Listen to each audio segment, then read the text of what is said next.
Welcome, everyone, and thank you for joining us this evening. My name is Aubrey Lyons. I'm with the Montana World Affairs Council, and we're honored to hear from Ambassador Mark Johnson this evening.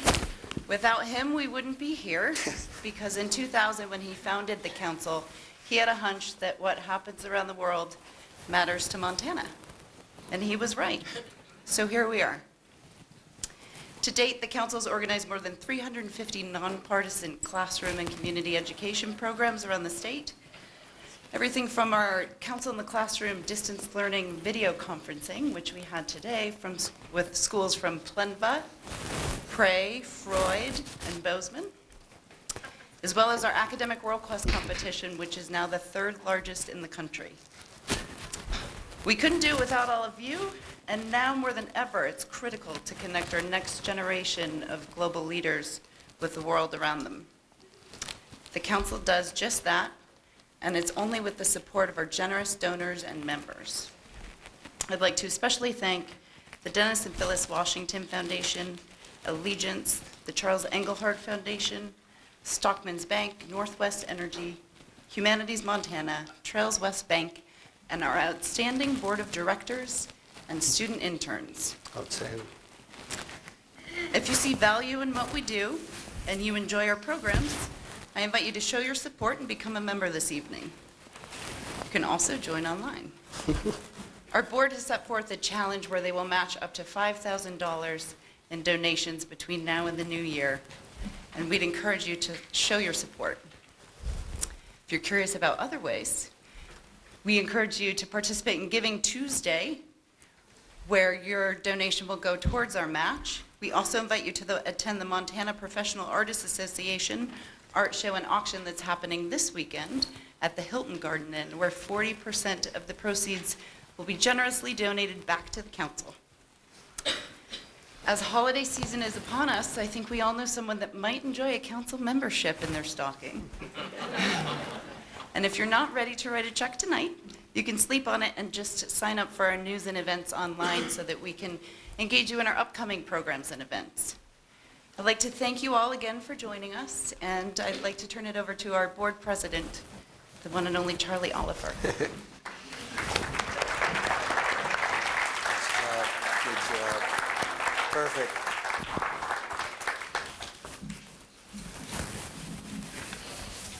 I should have more sense to get up here after an introduction like that from Aubrey. Aubrey, you and your staff are just phenomenal.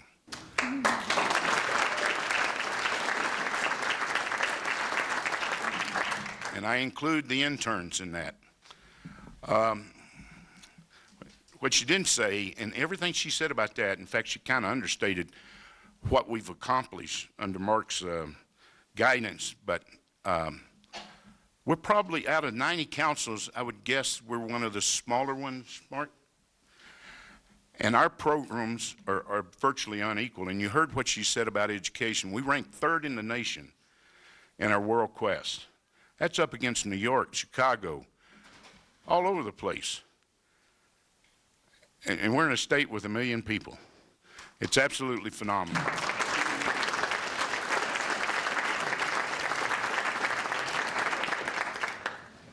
Within just the last couple of weeks, and I'd challenge any council in the nation, and we're not in competition, by the way, to do what we've done as of tonight, and that's to have 2 native Montana sons of great importance that have served our country well for multiple decades, that have lived all over the world on our behalf, you and me. And tonight is Mark Johnson. Mark's a 4th generation Montanan. And while I'm at it, he is married to, and where is she? Sally. She's right over there. Okay, Sally's taking a low profile. Mark's lovely, ambassador's lovely wife, Sally Cummings. Sally herself is an attorney advisor with U.S. Department of State. Ambassador Johnson got his education initially, at the School of Foreign Service at Georgetown. got his master's in international economics at George Washington University, and he joined the Diplomatic Corps of the U.S. State Department.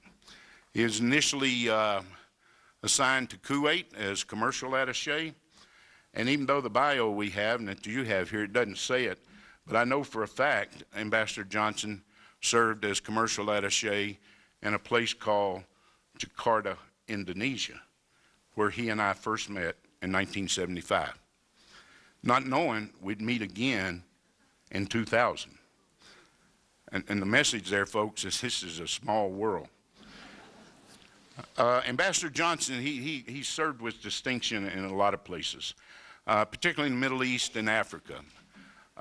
Several countries in Africa, commercial attaché at the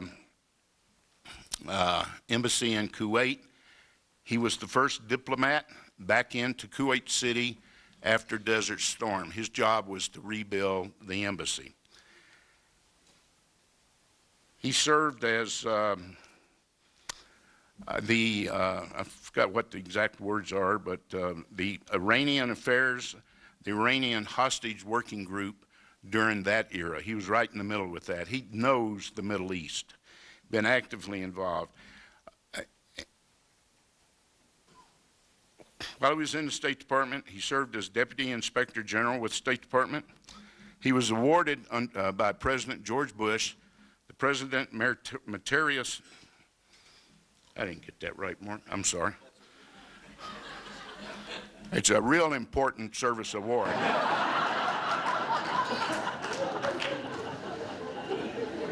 Before he came back to, he and Sally came back to Montana, he was with the National World Affairs Council, a vice chairman.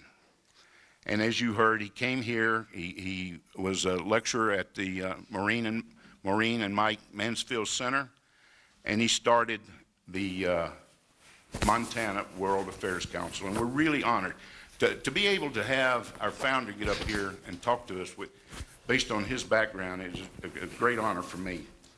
And with that, and I'm pretty sure Mark would like me to do this, I will hush up and welcome Ambassador Mark Johnson. Thank you, Charlie.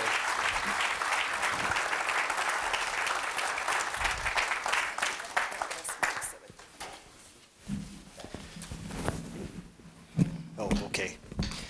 Well, good evening, everyone. Thank you for coming on behalf of all of us at the World Affairs Council. We really appreciate your coming out, your support, your enthusiasm, as you have done for nearly 18 years. And that's the reason, really, why we have made it to 18 years. It's because of you. I think it's phenomenal that our program is bigger than Los Angeles, San Francisco, New York, Chicago, Boston.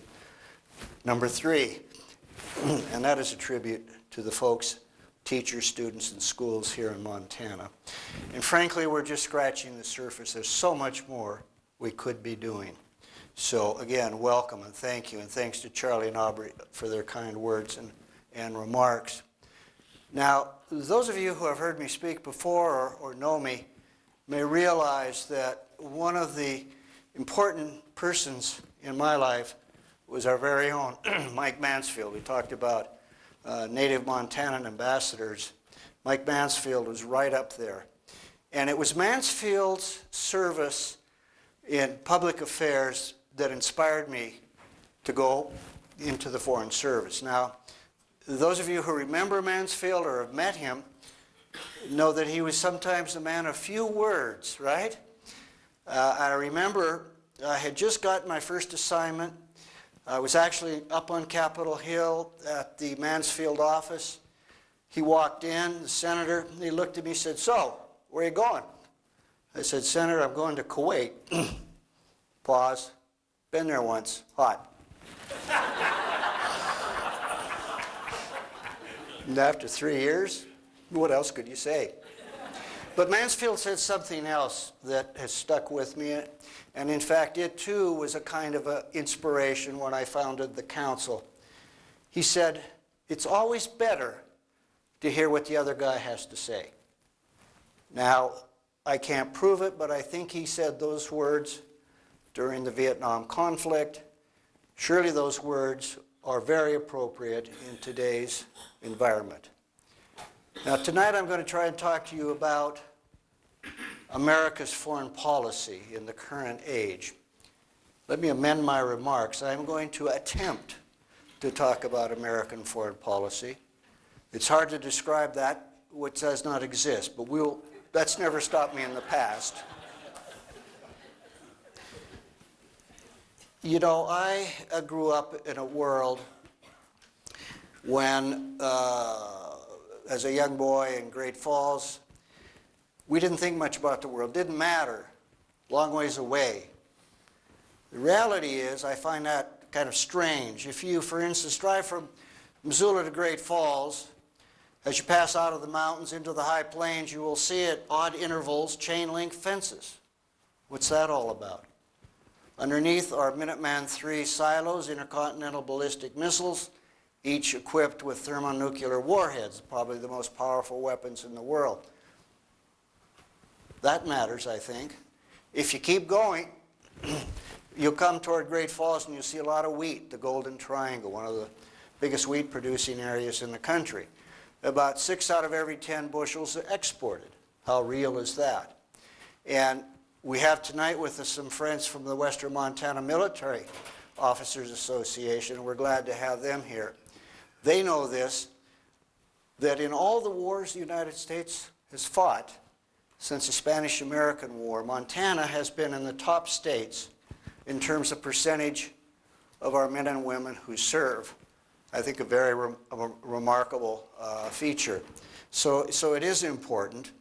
And generally speaking, Americans are rather adverse, I've found, about talking about foreign policy. They're like, well, who needs it?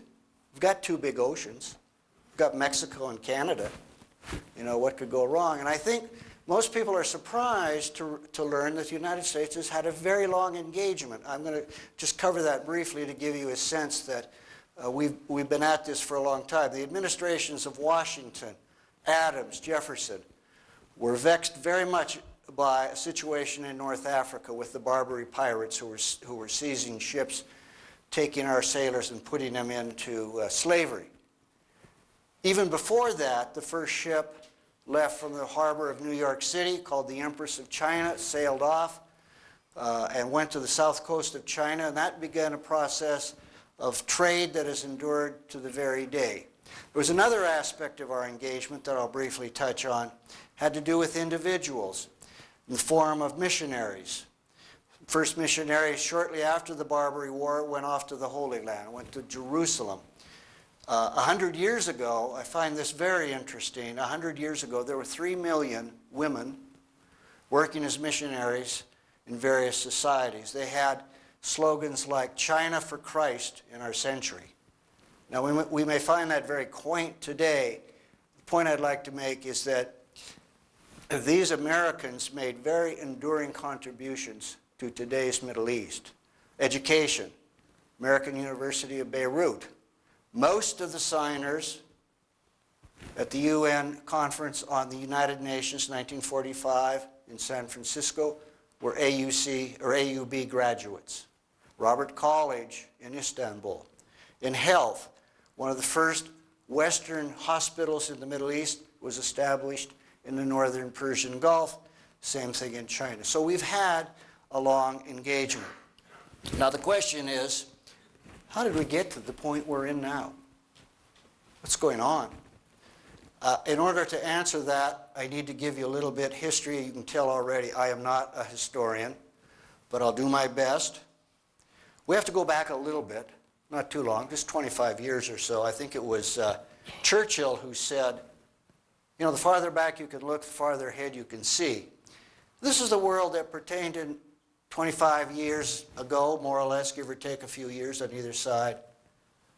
Russia, Soviet Union, the evil empire, collapsed, vanished, crumbled, imploded. I don't think hardly a shot was fired. I suspect there were more vodka bottles broken.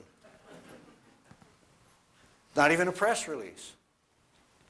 China China burst into the global economic scene led by a reformist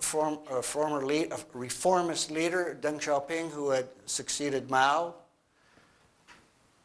Exports from China swept across the world. It was seemingly impossible to go into any Walmart in the United States and buy something that wasn't made in China. You remember that. Europe, very promising. Creation of the United States of Europe, the European Union, common security policy, common budget policy, common currency, the euro. It was all very promising, and at that time all of us had the word globalization on our lips. That's what we talked about. And indeed, in the Middle East itself, it was probably one of the most hopeful periods in the last 100 years. An effort that stemmed from the Madrid Conference led to what we called the peace process, a Middle East peace process, an effort to create a permanent state, two-state solution for the people of Palestine and the people of Israel. It looked very promising. Incidentally, the way that process was initiated at this Madrid conference, who set that up? There were two people. One was my boss at the time, Secretary of State James Baker, and the other person was his Soviet-Russian counterpart, Eduard Shevardnadze, the foreign minister of the Soviet Union / Russia. The United States and Washington, Moscow and Washington, in other words, were collaborating in a way that we've never seen since then. So that's the world we had. No, by the way, 25 years ago or so, there was something new coming around. It was called, how did it go? WWW, World Wide Web. Yeah, you've heard of it. There were probably 10, 20, 30 websites in the world. Amazing, right? Well, that was then. What do we have now? Well, in Russia, we have the 21st century Tsar, Vladimir Putin, who is attempting, it would appear, to reestablish or regain the lost glory of the Russian Empire. Putin is everywhere. He's very present in the Middle East with his brand of nationalism. He's a handful, as we've seen. In China, China has just crowned its new emperor, Xi Jinping, said to be the most powerful ruler in China since Mao Zedong. Indeed, the London Economist said he is the most powerful man in the world. And make no mistake, China is moving toward the center stage in global affairs. We will see more of that in the years to come. Europe is not doing so well. Europe is coming apart. Brexit, Catalonia in Spain, nationalist parties in places like France, Holland, Austria, even in Germany. The Germans had an election a couple of months ago. 90 members of the far-right party, the Alternative for Germany, were elected. They'll be sitting in the national parliament. That's going to be a big problem for Chancellor Angela Merkel to fashion some sort of a workable coalition and to be engaged on the world stage the way that I think people would like her to be. So that's part of the world. And oh yes, the Middle East. Middle East. If hell had a theme park on earth, it would be today's Middle East. It's angry, it's broken, it's dysfunctional. States like Syria, Iraq, Yemen don't exist today as modern sovereign states. It's coming apart. Chances of peace in the Middle East, as they say in New Jersey, forget about it. Not going to happen. And a new dynamic that's worth paying attention to is the Cold War, or at least the war of proxies between Saudi Arabia and Iran. This too will be serious, and we see this playing out now in today's Syria and Iraq. And today there are something like, I don't know, 1.3, 1.4 billion websites, which if I were smarter, I would say this is really an astonishing development in the way it has shrunk the globe. And oh, I forgot to mention, 25 years ago, North Korea, you've heard of them, had a handful of rockets. Today, they've got enough enriched material to produce anywhere from 20 to 60 bombs. They're said to have intercontinental ballistic missiles. that can reach some portion of U.S. Territories. Well, okay, that's kind of interesting, I suppose, maybe, maybe not. So where are we today? That's what you really want to know. Where are we today? So against this turbulent background filled with tension, enter stage right, of course, the 45th President of the United States. Now, I know all of you have an opinion, all of you have an adjective. I'm not here to change that, to convince you, to persuade you. I will share with you two of mine based on my own personal experience. The first one I would use is unprecedented. Look, I've worked in the White House. I've been in the Situation Room, the West Wing. I've sat in the Oval Office with two different presidents. I have never seen anything like this. Hope I never will. Unpredictable. Let's just say that 24 hours in today's West Wing is an eternity. You don't know how the day will begin. You certainly don't know how it will end. But the reality that I want to impress upon you is that the 45th President of the United States must confront the world. He has no choice. Put differently, the world will confront him. And it already has happened. North Korea, for example. Moscow, Russia, and China also trying to test him and see what he's all about. And his threats, his challenges are numerous. Let's take a moment to review those.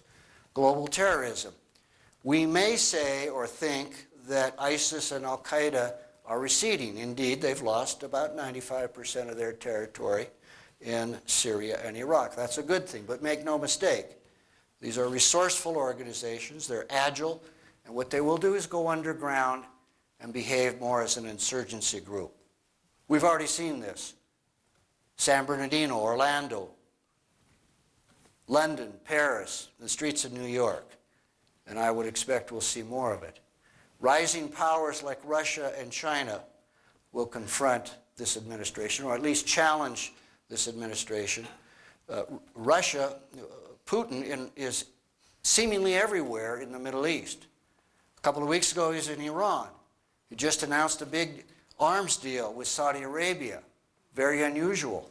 Strange people, strange bedfellows, it appears. China's building one of its first major overseas bases in the Red Sea in a place called Djibouti. Oddly enough, that base will be about 4 miles from the U.S.'s largest base in Africa, Camp Lemonnier, also in Djibouti. I do not expect there will be many social hours between the two sides. I'm just trying to give you a sense that the world is on the move, and our president has to deal with these. The global problems, not to diminish them or dismiss them, but things like the climate, things like cyber terrorism, cyber crime.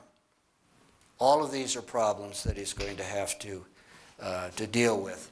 Now, every foreign embassy in Washington and every foreign ministry around the world that has any dealings with the United States, which mean probably just about every one, is asking themselves this question.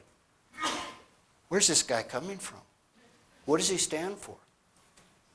And if I were in their place in an embassy, if I were at the French embassy in Washington, that's what I'd be trying to piece together. I think I can safely say nobody really has a clue. It's very hard. This is going to be a difficult challenge. And no matter how many, it's going to be a difficult challenge. Let me just leave it at that.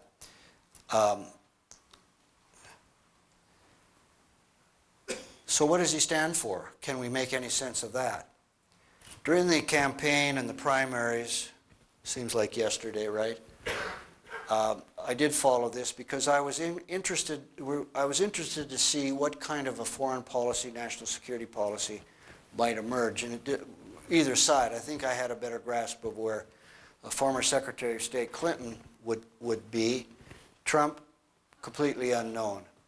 And I think three things have stood out. They certainly did during the campaign, and they are present today in the White House as some form of policy. I think the first one was that America, the United States, is overextended. We're carrying the burden by ourselves. Our allies should step up and, share some of the burden. It's time to come home and deal with problems in the U.S. Now, what's interesting about that is that this is not so far apart from President Obama. He was saying the same thing in the latter half of his second term. Not every problem, President Obama said, has or needs an American solution. Or as he put it more famously at a commencement address at West Point, even though we have the world's best hammer, doesn't mean we have to go out in search of every nail. Even Richard Nixon, way back in '69, the Guam Declaration, said the United States cannot be the world's policeman. So this is an element that's been present in American foreign policy. Nixon and Kissinger, by the way, decided to outsource the security of the Persian Gulf to what they called the Twin Towers. Those are not basketball players, by the way. Saudi Arabia and Iran. We know how that worked out. So that's one element. I think the other element that you heard a lot about, and frankly you heard again on the recent Asia trip, trade deals are unfair. We're getting ripped off. We need to do a better job. We need to make them fair and transparent, whatever that means in his mind.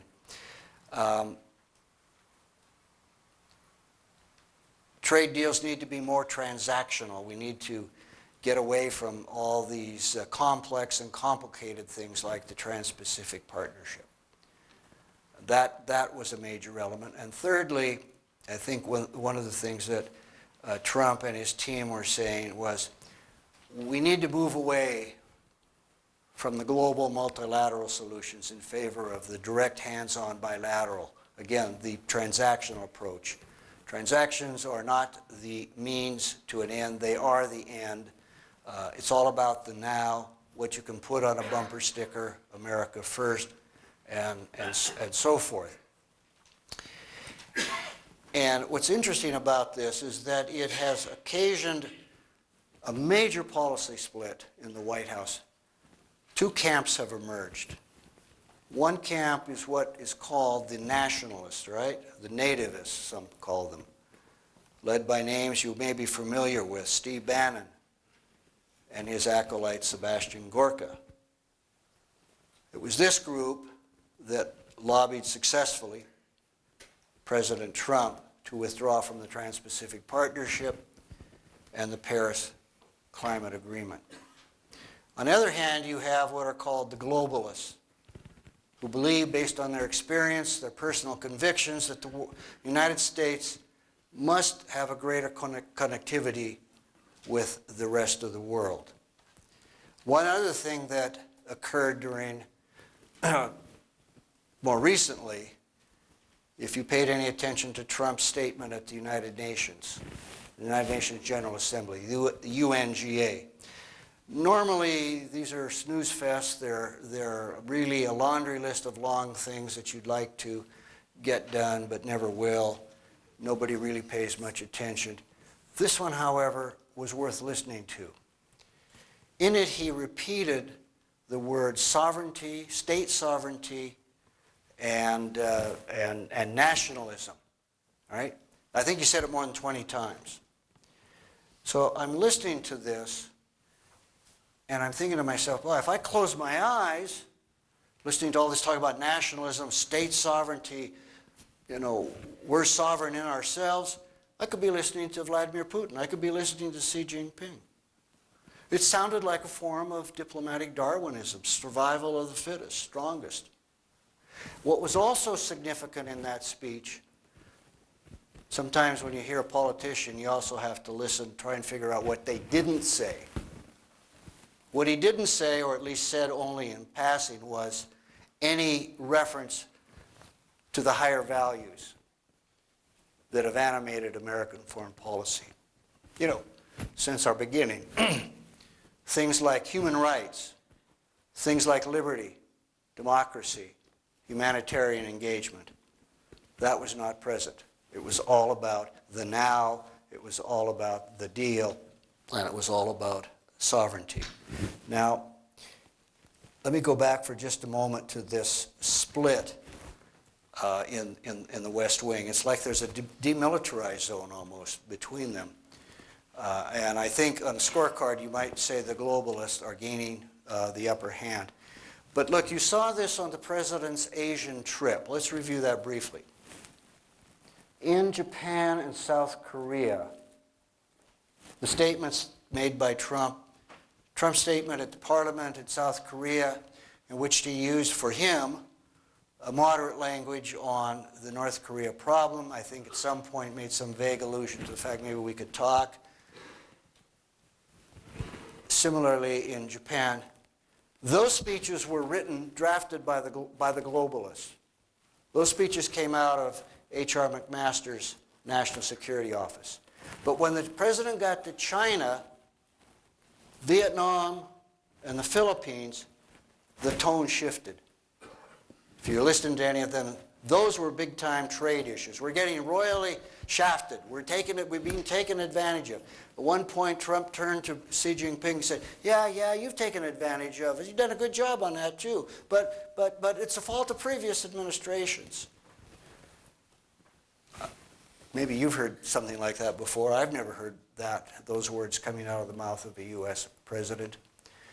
That portion of the trip, which was night and day from the first portion, that came out of the nationalist wing. Even though Bannon and Gorka are not there, there's still plenty of acolytes hanging out that espouse these points of view. So there's this real tension in American foreign policy that is still playing itself out. I'd like to think that it will be resolved, but I'm not so sure it will. Now, the surprise in all of this, in some ways, is not that we have actions like the withdrawal of the Paris Climate Agreement or the decision to abruptly pull out of the Trans-Pacific Partnership.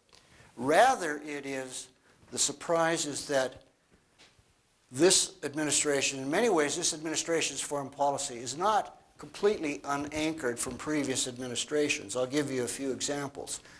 China, the one China policy continues. You remember there was a brief flurry of speculation when President-elect Trump took a phone call from, I believe, the president of Taiwan. There was some speculation that Trump would separate Taiwan from China. That has not happened, and I don't think it will happen. Trump has stated such directly to the president of China, first at the famous, you remember this, the chocolate cake summit in Mar-a-Lago, the Trump, I don't know what they call it, Trump Resort, and again during another visit that they had. So I think I know that will continue. There are other issues with China. Sanctions on Russia. If anybody can explain to me the relationship between Trump and Putin, I'd love to hear it. But nevertheless, the sanctions will continue and are continuing if for no other reason that the Congress insists on that. In August, they passed a new package of sanctions, number one. Number two, they put language in controlling the president's ability to unilaterally place Soviet sanctions on Russia. So that's a form of a continuity. NATO. Remember NATO? NATO's obsolete. A bunch of freeloaders. We're paying the whole freight. And what are they doing? I remember this is an interesting behind the scenes. What happened was a number of people became alarmed by that. So you saw, roughly in succession, you saw Vice President Pence go to Brussels. You then saw the Secretary of Defense, James Mattis, do the same thing, and then finally followed by Rex Tillerson, each of them reaffirming the importance of NATO to our overall security posture. That's a good thing, I think. In the Middle East, there was great speculation that we would ditch the Palestinians, move in favor of an Israeli solution. This two-state solution is continuing. In fact, during the Asian trip, it was announced that the administration would unveil in the new year a new plan for peace in the Middle East between the Palestinians and the Israelis. I'd love to see the details. As one who has suffered under this, it ain't going to be easy. But at least for now, it seems to be following in the tracks of previous administrations. Moreover, Trump said recently, and this is very important symbolically to the region, he would not be moving the embassy, the U.S. Embassy in Israel, from Tel Aviv to Jerusalem. That's a deal breaker. That ever were to happen, you can forget about any chances of for peace. Iran. This is interesting. Trump vowed he would tear up, rip up the agreement, the Joint Comprehensive Plan of Action, the so-called nuclear accord. He did not do that yet, I have to add. What he did do was to respond to some U.S. domestic legislation, did not certify that the sanctions are in the best interest of the United States, and he punted this all over to the Congress. Congress has 60 days to come up with a solution. My enthusiasm is under control.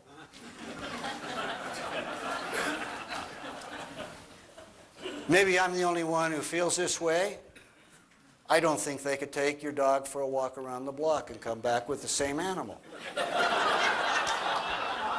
Maybe that's just me. So, if I'm correct, and if there is this element of continuity, why is that? Given all the rhetoric we've heard, I think there are two reasons. The first reason is that I've been through transitions where new administrations come in. It's really quite remarkable in the United States.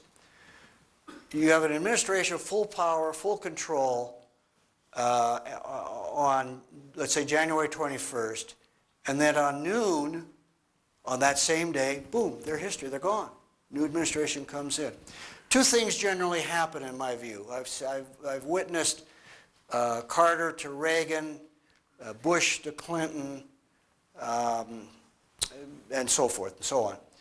Two things happen. One is a new administration will come in. Well, the funniest part I liked was when the Clinton administration, when the Bush administration came in after Clinton, removed all the W's from the keyboards. That was harmless. That was okay. What happens is an administration incoming, a new administration will say, my predecessor used to say it was black. It is white. All right? It's almost a knee-jerk type of thing. The other thing that a new administration will do, and this was without fail, they will come in with these elegant theories about how they're going to bring global peace about, bestow celestial benediction on the world. Great, elegant theories. And as night follows the day, they are assaulted by vicious gangs of facts. Or, as I like to say, mugged by reality. Here's a small example. I noticed this a couple of months ago. The Office of Management and Budget, the OMB, very powerful office because they control the money, reflecting the wishes of the president, said, we don't need all this money for the Federal Emergency Management Act, FEMA, NOAA, well, I don't know. It's a bit sketchy. Parts of EPA, we could drop that. Reality hit them. Tropical Storm Harvey. Then these successive waves causing great damage to many, many of our citizens. And that's the last you've heard of it. So you have this, administrations talk a good game.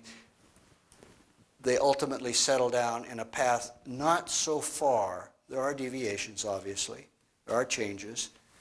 But basically, the main lines and tenor of an administration's foreign policy will look something like the previous administration. Now, another reason why this happens is what the Washington Post and the New York Times have referred to as the presence of the adults. Now, if they say it, Washington Post, New York Times, it's right. These grown-ups would include Secretary of Defense Jim Mattis. I would say right now he's probably the pivotal person in this administration. Keep your eyes on him. Secretary, the Chief of Staff, also a former general, Allen, the White House. H.R. McMaster, the President's National Security Advisor. He's got a tough job, and I think he has been able, let us say he has cleaned part of the stables at the NSC and gotten rid of some of the more extreme elements in that part of the White House. And even Rex Tillerson. Rex Tillerson, I think, would very much align himself with the globalists and with the adults.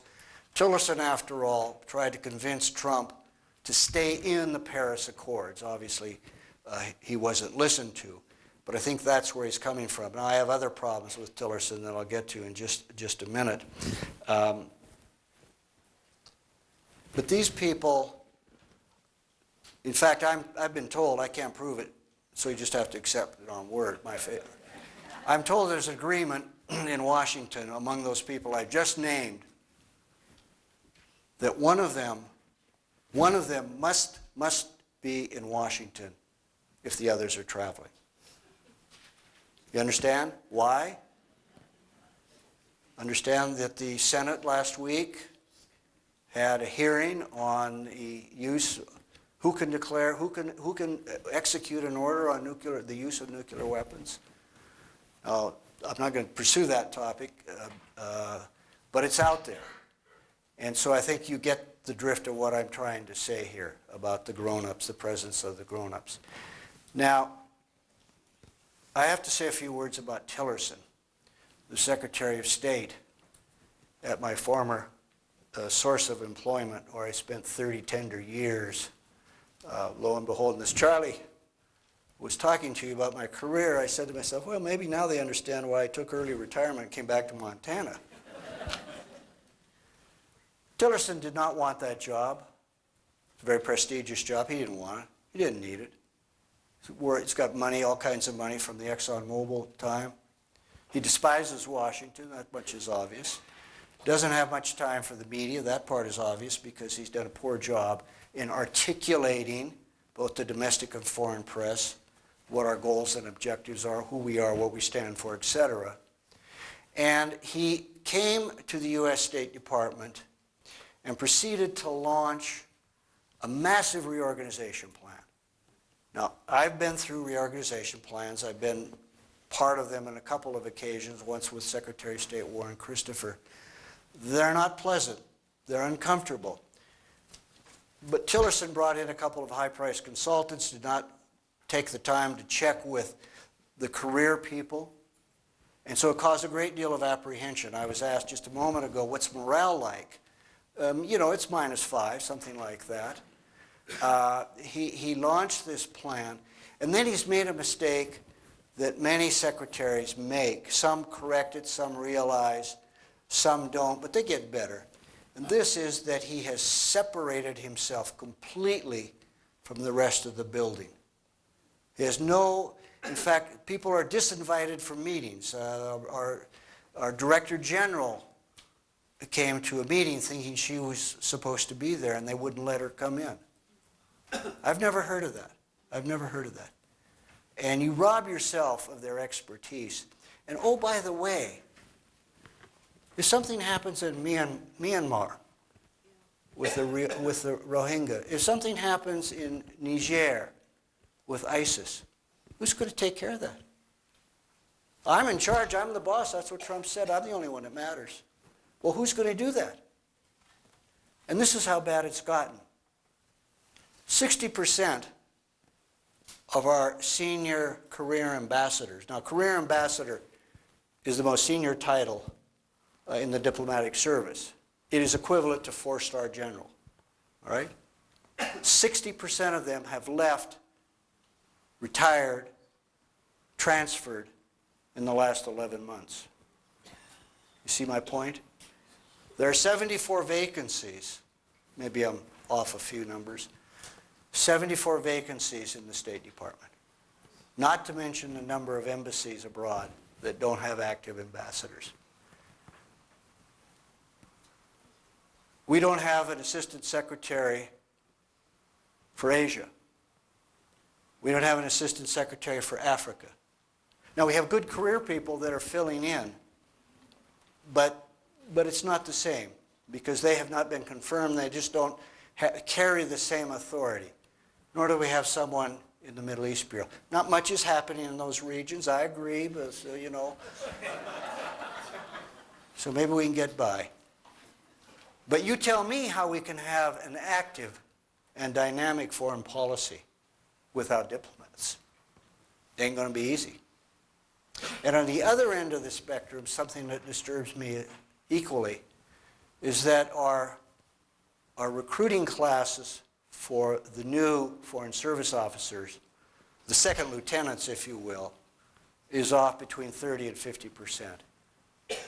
So what I'm saying is this condition will not be corrected. If it is corrected, certainly not perhaps in this administration, for a matter of perhaps several years. So I guess the way I put it is this. The U.S. State Department today is like the Logan Pass Visitor Center at Glacier. It is closed for the season. It's a sad commentary. I never thought we'd see this day, but here we are. I can tell from the looks on your faces I've reached critical mass here, and I'm going to try and conclude this.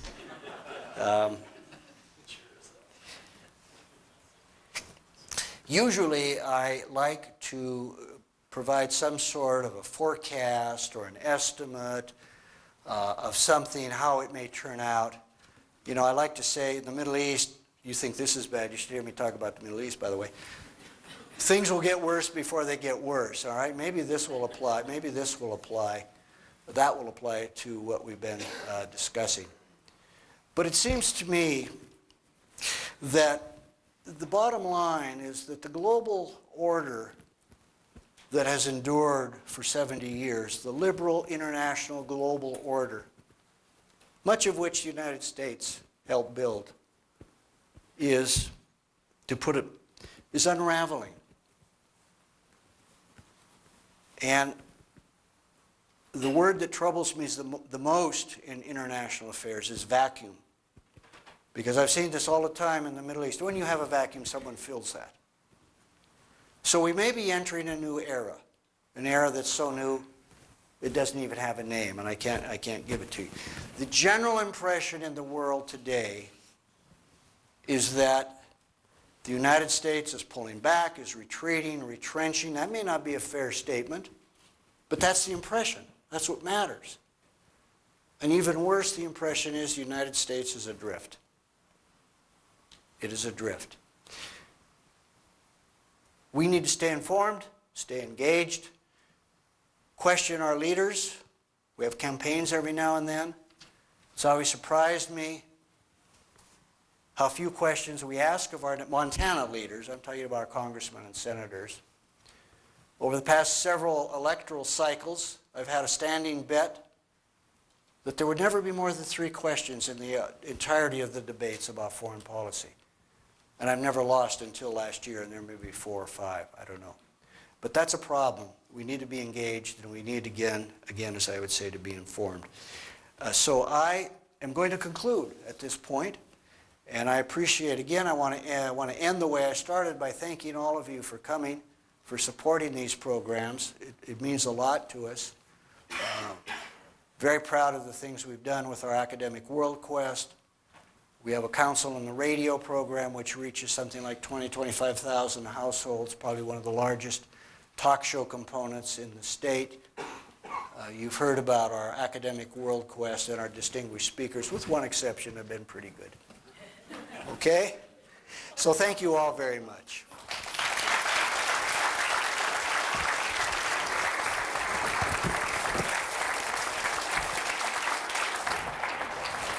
Now, what we're going to do now is we're going to take a few questions. That means I'm going to take a few questions.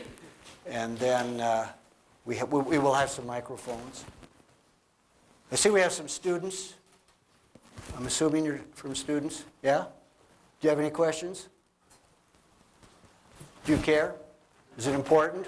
I don't mean to put you on the spot. That's not fair. Yes. Speak up. I'll relay.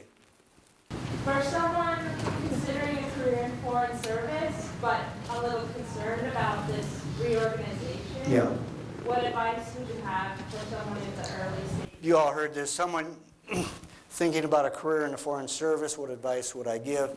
It's the best time possible. I'll tell you why.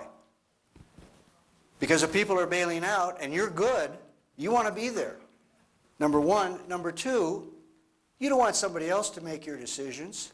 And that's what will happen if you decide not to go. Now, I'll address your question about the mess of the State Department. Hopefully this is cyclical and it will improve.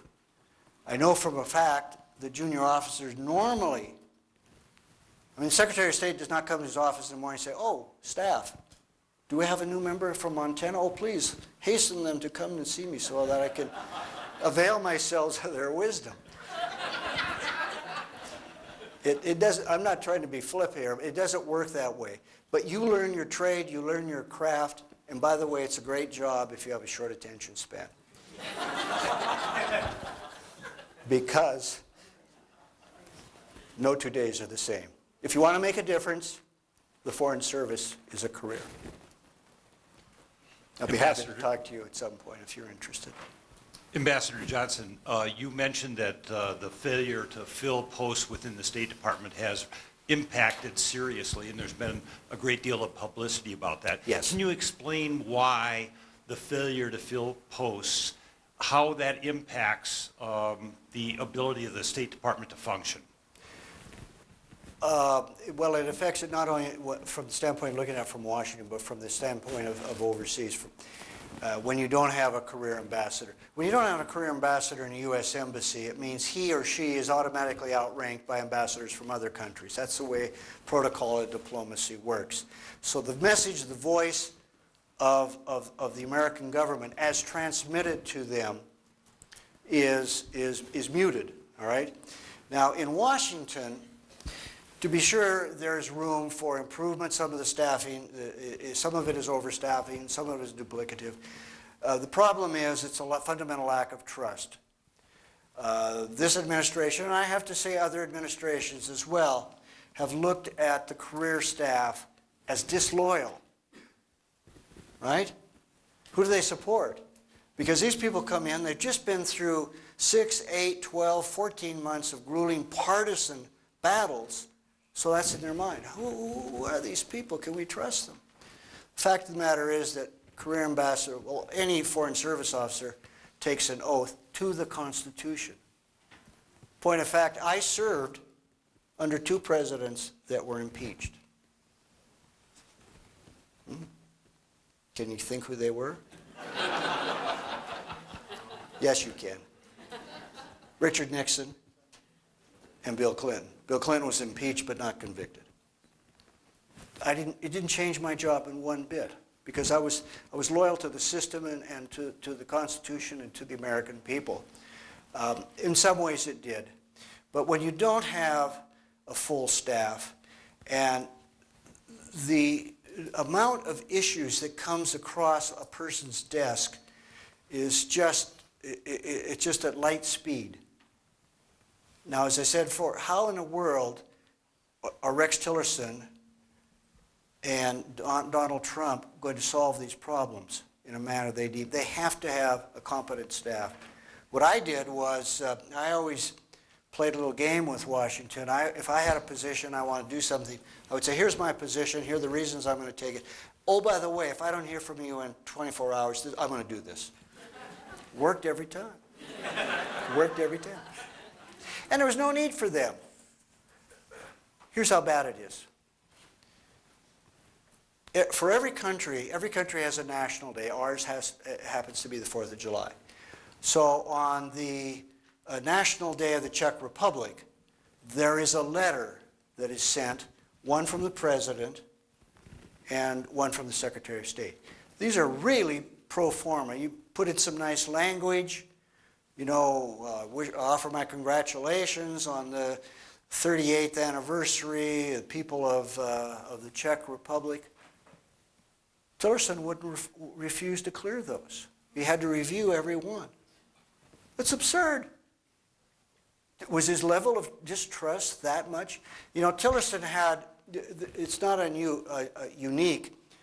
I'm told that when Tillerson was at ExxonMobil, he physically created a separate office. As he was attempting to do the State Department, he was attempting to remodel the executive suites and create a special space where only he and his trusted aides would be allowed to go. He did that at ExxonMobil, and they referred to it as the God Pod. So you cannot have an active diplomacy in this environment with these staffing gaps. It just won't work, and we will pay the price. One of the reasons that Rex Tillerson made for staying in the Paris Climate Agreement, we don't have to agree with it. Obviously we don't. But at least we have a seat at the table, and we can talk to these people. Same thing with the Trans-Pacific. 11 countries, a major trade agreement. After all, wasn't it the U.S. that led the way in international trade agreements, opening up, liberalizing? But we don't want to be there because it's all about us and the nationalistic approaches. I see a hand wave. Yes, sorry. I'd like to focus on China for a moment. Yeah. I'm repeatedly hearing and reading that they do have a long-term strategy. And because they don't have a shift of power every 4 to 8 years, they are able to maintain this focus, and their goal, right, I keep reading and hearing, is that within 25 to 30 years, they will be the only superpower. Now, how is America, who politicians on either side these days will say or do anything to get elected? Yeah. The two parties are so polarized that Yeah. the minute one administration, as you said, goes out, another one comes in, Yeah. everything changes. We have no long-term strategy. How do we rectify that? Well, here I would refer you to Winston Churchill, who said, actually I don't think he said it, but it's still a good quote. The American people will always do the right thing after they've exhausted every other option. This is a real problem. You heard this in Beijing, if you listen to Trump's speech. It was this stuff about unfair, unjust trade deals. Oh, you took advantage of us, Mr. President, but you did a good job. It wasn't your fault, it was the previous. When Xi Jinping spoke, and the same thing happened at APEC, he gave a global statesman-like address. He talked about connectivity. He talked about issues like cyber things, and he was very effective. So the world will listen to him. And as I said when I referred to the vacuum, I don't claim to be a China expert, but we are saying China has already started its move into that vacuum. Russia, I think, is more handicapped and has less ability. But China, as you say, has a major economy, second largest in the world, is rapidly developing its military. And he said something else that would have caused previous administrations, I think, probably to faint. He said, oh, the Pacific Ocean, it's big enough for all of us. As you know, and people on Air Force One were amazed at how long it took to fly over that territory where China has built ostensibly defensive fortifications. So, we'll do the last one. Go ahead. And I would just say that on that note, that democracies are inherently short-sighted because we care about the next election more than we care about the long term, whereas autocracies tend to have a little bit a longer perspective. But my question is, so I've been in international affairs for many years and made a career out of it, and I worked with U.S. government for decades. And my problem with what's happening with foreign policy is this lack of real long-term stuff. So I just ended my 10 years with USAID. Oh, yeah. Agency for International Development. Yeah. Although I've worked for 30 years. Congratulations. Thank you. Well, thank you. I don't know if that's a good thing. That's a good that thing. It's ended. But nonetheless, people are saying, why are you leaving? Why are you leaving? And I said, you know, the world is moving on to huge issues, climate change and population and, you know, you name it, and we are not dealing with them. Yeah. And I'll just cut this short, but one colleague of mine said, yes, I went to a CIA briefing, and it was the only time in our organization in which we listened to somebody saying, wow, there are big issues in front of us in the world that we're blindsided by the short-term democracy needing to be reelected. So we deal with the short-term stuff, not the big stuff. Yeah. And I said, I'm going to deal with the big stuff. Yeah. And I'm just curious about your response to that. Foreign policy itself is about this administration.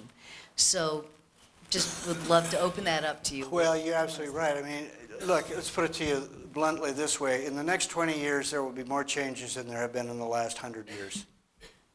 That's the way the world is moving. And we are going to be confronting something called the crisis of space. It is something the Israelis have had to deal with. There are now Hezbollah units, maybe 15 miles from northern Syria. That's what they mean by crisis of space. What I think I mean, because I'm not an expert, is that with this cyber activity, I mean, look at the elections. Look at that. You know, France was about to go to paper ballots because they couldn't trust the integrity of their system. Maybe it was the Netherlands. That is a problem. People are thinking about that, smart people. But what trust can you have when you look at Facebook and some of the other, you know, mega corporations that deal with this kind of data? Nothing's safe, really, it seems, appears to me from my naive standpoint. So the State Department at one point had a very active and effective long-term planning unit that would do just what you said. They would sit back and say, okay, in 20 years, where will China be? Where will we be? The Pentagon does this to a certain extent. The Pentagon has not yet succumbed to the partisan pressures that other parts of the U.S. government have had to. Mattis is a strategic thinker, first class, and so is H.R. McMaster. You know, these guys as younger officers cut their teeth on the edges of Vietnam. And it's a lesson that they've learned, and I think they are very frustrated. And I just hope they're going to stay around because they're our front line of defense, to put it mildly. So, well, thank you all for coming out.